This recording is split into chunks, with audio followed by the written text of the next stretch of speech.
Happy Thursday, coming off a solid winning day. Let's talk some more baseball. What's going on, everyone? Welcome back in to another episode for Just a Bet Outside. I am your host, Steven, and that's right, you heard it. We are coming off a nice, solid, profitable day, 4-3, hitting our only one-unit play. We'll go over the recap in just a little bit, but quick reminder, NBA Best Bets video for the OKC Denver Game 6 is out now, and wouldn't you know it, 4-0 run after a cold streak that we just had. So let's see if we can keep it going. But of course, any graphics you see in this video or other videos are from an app called OUTLIER, the best betting research tool on the market today. All you gotta do, click that link below in the description to sign up, and you get a 7-day free trial. So let's get right into it. Again, we got a 6-game slate. It's kind of ugly. I'm not gonna lie. If you are to take a day off of betting baseball, this would be the day. But of course, we're not gonna do it here. So I got 2 quick MLB fun facts for you.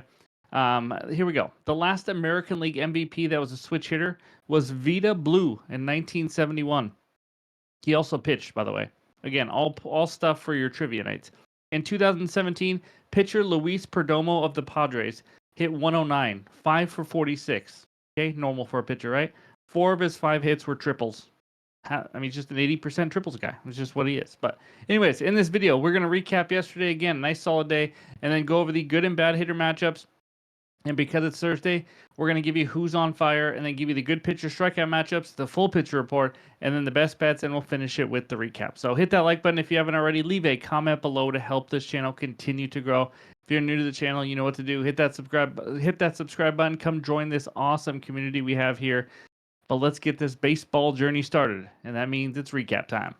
There it is. That's right. I placed 7 stinking bets. It was a big card, and luckily we came out profitable. Let's go over it real quick. Over 8 runs, D-backs Giants. Early game, never a doubt. They scored 1,000,000 runs. I was so close to putting a unit on it. I really wish I did. Either way, Nick Lodolo to record a win. Lodolo sucked. The Reds' offense sucked yet again. The Reds are just a team I cannot trust. That's just flat out what it is. That was ugly. Over 8.5 Angels Padres. After an inning and a half, it was 3-1. It was 3-1 going to like the 8th inning as well. Padres got 2 runs at the end, 5-1. I have no idea where the offenses went during the middle of that game with 2 gas cans on the mound. But either way, Judge and Machado 1+ hit each, made it a 1-unit play. Easy winner. Machado single in his first at bat. Judge, I believe, was his first at bat as well. And then I added these Cubs team total over 4.5. They were terrible. They're in a little bit of a downswing as well. They scored 1 run off Ryan Weathers in the Marlins bullpen. It was atrocious as they lost at home. And then Nationals money line. How about another underdog money line play of the day that cashes for us? We have been very profitable in these this year. Nats at +140. They were down 4-1 at one point and came all the way back and won 5-4. And then the Rangers -1.5 was an ad like an hour before the game. Put it on all the social medias and everything. Like I mentioned, the Rockies lost 30 of their 35 games, have been by 2 or more runs, and we cashed that one with ease. So that was nice. Again, a 4-3 day, won a little over a unit, now down 2.48 units as we look to get positive finally. And I can smell it. I just know it's coming. I really can. But anyways, that's what we got for the recap. Now let's talk some hitters. All right, we got 6 games and only 6 good hitter matchups for you. We start out with Marcell Ozuna, 11 for 33, only 1 extra base hit, which means he has 10 singles, and that's it against Trevor Williams pretty much. But still, Marcus Semien, 11 for 17 off Hunter Brown. That is absolutely impressive. That is one of the shocking stats of the day right there. Ozzy Albies 5 for 16 off Trevor Williams. Adolis Garcia 4 for 13 off Hunter Brown with a home run. And then Dalton Varsho 4 for 9 off Zach Littell. And then Ramon Laureano 3 for 8 off Chris Paddock. So that's what we got for the good hitter matchups. Now let's take a look at the bad hitters. Austin Riley 2 for 18 with 8 Ks.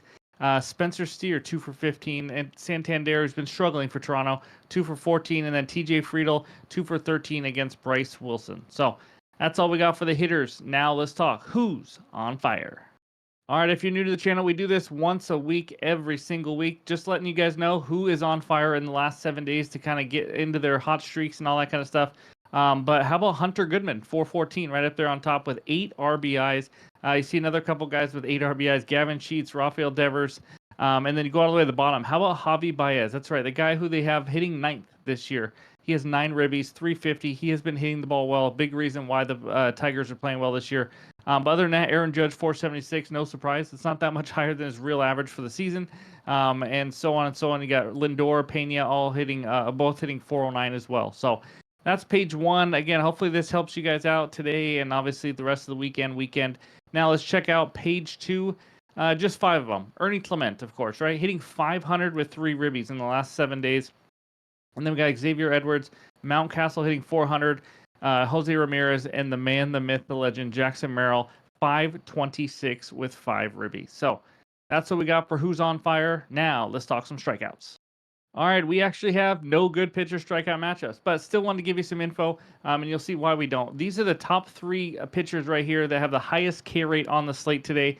So we'll tell you why they're not listed as a good pitcher strikeout. Hunter Brown at Rangers. Texas has the 6th lowest K rate versus righties last 3 weeks. I'm going to say this, though. Hunter Brown has faced low K rate teams before and still had a ton. He has 9 Ks in 4 straight. So doesn't mean don't bet it. Jacob deGrom on the other side. What a pitching matchup versus the Astros. Houston 5th lowest K rate versus righties last 3 weeks. And then AJ Smith-Shawver, this one almost made it. Washington does have the 12th highest K rate versus righties last 3 weeks. AJ Smith-Shawver is above average, not elite or anything, but that almost made it. But I just wanted to show those those pitchers for Ks. So that's what we got. Now let's take a look at the pitcher report. Here are the only 6 matchups we have today. If you're new to the channel, this is kind of give you the overview of everything and all the matchups today. Expected ERA, K rate, walk rate, all that with the averages on the bottom from last year. We'll have 2025 averages up soon. But Trevor Williams up against Smith-Shawver. Williams is not good. Let's just say that. 13 earned runs in the last 16.2 innings. 3+ earned runs in 6 of 8 starts, 53 hits and 41.1 innings. Low K rate. It's not pretty. AJ Smith-Shawver coming off a great start, but as you will see, 2.76 ERA with a 5.32 expected ERA. Leaving a lot of guys on base, getting a little bit lucky. Still has a high K rate, giving up 8 hits per 9, that kind of stuff. And then Chris Paddock versus Sugar. Paddock coming off his best start of the season. I'm not going to lie, somehow he looks good lately. He just really does. But last start was against the Giants, 3 hits and 1 earned run on 6 Ks. It's his first time pitching, though, over 5 innings. And then Sugano, starting to become a solid pitcher as well. Never given up more than 3 earned runs in a start. Ks are up. Remember, at the beginning of the year, his K rate was like 7 or 8%. So he has got up to 14, still low. But 8, 4, and 5 Ks in the last 3 games. And then we got Bryce Wilson, Nick Martinez, 2 guys that are just not good. I mean, 2 average to below average pitchers, for sure. Bryce Wilson especially. Nick Martinez gave up 10 hits and 3 earned runs in his last start to Houston. Just been average this year. And then Zach Littell, another guy who, there's a lot of guys today that are just like whatever, I guess, just okay. Kevin Gausman, though, shaky in 3 of his last 4 starts, giving up 4, 6, and 3 earned runs, along with 1 start where he gave up 0. 5 of his 12 walks are in 1 game, just to keep that in mind. So he's not usually a guy that walks a lot. Just really been inconsistent this season overall. And then the pitching matchup of the day, Hunter Brown, Jacob deGrom. We're going to talk about this one later, so I'll leave that. And then Osvaldo Bido versus, right now, I have nobody for the Dodgers. It could be Casper the Ghost. I've also seen Dustin May. I'm not sure right now. But Bido giving up 3+ earned runs in 3 of his last 4 starts. Also giving up 24 hits in his last 21 innings, along with 9 walks. So he is a very volatile pitcher. He sometimes looks good, but sometimes it's just not pretty. So again, that's what we got for the 6-game slate. And now it is time for the best bets. All right, this first one takes us out to Texas, where the Rangers host the Houston Astros. Rangers -122 on the money line, Astros +102 with a low total of 7 runs. Heck of a pitching matchup. Give me the Astros first 5 innings money line at +112 on FanDuel, 4.5 units. So obviously heavyweight starting pitcher matchup here. Hunter Brown, Jacob deGrom, 2 of the best in the league. Both have been excellent. So when you hear me talk about this is not me saying Jacob deGrom sucks or anything like that, but I love getting the +112 odds where even a tie after 5 innings, and this could very well be 0-0 after 5 or 1-1, then we just get a void and we're good. So I like the value here. Let's talk Hunter Brown real quick. In his 8 starts, the Astros 5-1-2 in the first 5 innings, only trailed once after 5. Obviously, as you can tell by that record, giving up 2 or less earned runs in 7 of 8 starts, 9 Ks in 4 straight. This guy is one of the premier arms in the majors.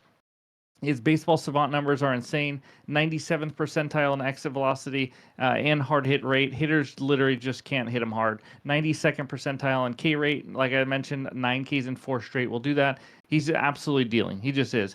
Jacob deGrom, Rangers 6-2 in deGrom starts after 5 innings. So again, solid there. After a few rough starts earlier in the year, he's looked really good. 2 or lesser in runs now in 5 straight starts.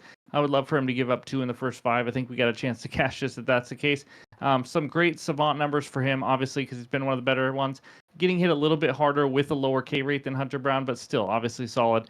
In my opinion, Brown right now is slightly better starting pitcher, but even if you want to call it a wash, again, we're getting plus money for just for leading after 5, and again, a tie is a void. So offenses, Houston's starting to swing it. Last 3 weeks versus righties, 7th highest WRC plus, 8th highest OPS. And then you look at the Rangers right-handed last 3 weeks, 18th WRC plus, 17th OPS. They've been a little bit better lately since the firing of hitting coach and all that, but take in mind, especially his last 3 games, it was against the Rockies pitchers. And now you saw in the good hitter matchups, Adolis Garcia, Marcus Semien have hit Hunter Brown well.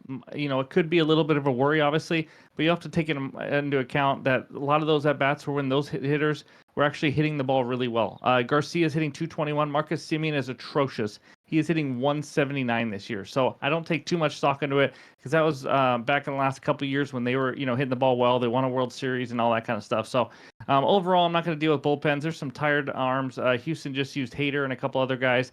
So I just feel like I'm getting the slightly better offense, a slightly better starting pitcher.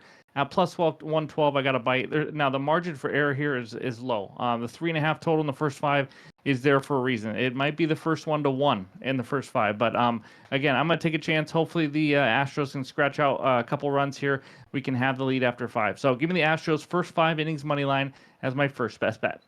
All right, the second one takes us out to the ATL where the Braves host the Washington Nationals. Braves on the money line minus 218, Nats on the money line plus 180 with a total of 8.5 runs.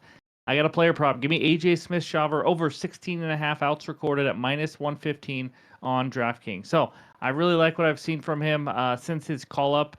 In the 3 starts since he got called back up, 16, 24, and 17 outs. Obviously, I need 17. But here's the crazy part. The 16 was probably the most impressive because he did it on 59 pitches against the Rockies. He got hit in the arm by a line drive and had to leave the game. That's the only reason. He was probably going to go 8 innings in that game. So really, he's easily over this in 3 starts since the call-up. He's only allowed 7, 5, and 5 base runners in those 3 starts. I'm just kind of adding up hits and walks. I didn't look up hit by pitch if there was one in there, but had an 8-inning one-hitter against the Reds. Yes, I lost money on that one. Just 10 hits allowed in 19 innings with 17 strikeouts. He's been a new guy. A little bit different pitch mix, and he's just made some corrections since being demoted, and he's looked like a new pitcher. Now he faces the Nationals. They are struggling offensively lately. We got a nice money line winner with them yesterday, but they just broke their 7-game losing streak with that. In the last 2 weeks, they have a bottom 10 walk rate, 6th lowest batting average, 4th worst WRC plus. I mean, it is bad. Now, recent righties versus the Nats. Let's just start in this series. This is game 4. The first 3 starters: Bryce Elder, 6 innings; Schwelly, 7 innings; Grant Holmes, 6.1 innings. All of them easily win over this line. And then before that, 6 of the previous 9 righties win over this line as well. The 3 misses in the last 9. How about right at 16 outs on the hook for all 3 of them? So we're talking 12 straight starting pitchers have gone at least 16 innings against them. Nats have, and the part of the reason they've seen the 8th fewest pitches per plate appearance. I think he can get some quick outs here. I like his form. I also like that the Nats are in a rough form right now. So give me ASS over 16.5 outs recorded as my second and final best bet. But we're not done yet. Let's talk some hitters. All right, we're going to talk just a couple hitters I like, and to be honest, there's not a ton of options today. Only 6 games, and I'm not going under the radar because there's 2 more higher profile names that I do like here. First one, Vladimir Guerrero Jr. You heard of him? Pretty decent. 1+ hit now in 14 of his last 15. He's 3 for 5 off Littell. You didn't see it on good hitter matchups because I only go to like 7 or 8 at bats minimum. He's also hitting 348 in the last 7 days, just flat out riding the hot bat here. Second one, Gunnar Henderson of the Orioles, 3 for 4 off Paddock in his career, hitting 370 in the last 7 days, hitting much better at home. 333 at home, 213 on the road. Much better against righties. We've known that for his whole career. 321 versus righties, 167 versus lefties. Small sample size for him this year because he got a late start, but the career numbers back it up. He's hitting 286 versus righties in his career, 221 versus lefties. So even though Paddock's in better form, I like him. Like I said, he's 3 for 4 off him. He's hitting well in the last 7 days. We know he's one of the better hitters when things are rolling in this league. So give me Gunnar Henderson and Vlad. Maybe I put them together in a hit parlay, but either way, right now, just wanted to kind of talk through a couple hitters with you guys. So that's what we got for the research help, the best bets, and some hitters that I like. Now let's check out the recap. All right, there it is. Just the 2 best bets so far. Astros first 5 innings money line at plus 112. Riding the arm of Hunter Brown. And then AJ Smith-Shawver over 16.5 outs recorded, minus 115 for a half unit as well.